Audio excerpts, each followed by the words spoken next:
Туруңуздар, көңүл буруңуздар. Урматтуу улакчылар жана көкбөрү күйөрмандары. Сиздерди 2025 жылдын 12 апрель күнү Россиянын Ростов-на-Дону шаарында Алайкуу өрөөнүнүн терек айылынын кулуну Дүйшөбек агабыз Ит туйбас чоң атасына, Бегибай чоң энесине, Желдеңбай таятасына, Селки тайенесине Рамазан айында Куран окутуу максатында аш басылып ит тартылат. Жана уулу Айтеңирге элден баталуу максатында өтүүчү Аламан улакка чакырабыз.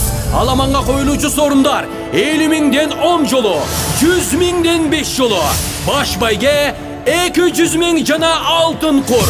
Такым тартышка 50 миңден 5 жолу, 40 жаштан жогоркуларга 50 миңден 2 жолу. Мындан сырткары мыкты улакчыларга жана алдыңкы аттарга байгелер коюлат. Saat 10:00'de katmı Kur'an okulup, sый тамак тартылат. 12:00'de oyunga start берилет. Байланыш телефону +7 952 575 61 84. Сиздерди урматтоо менен Ростов-на-Донудагы көкбөрүчүлөрдүн президенти Дүйшөбек мырза.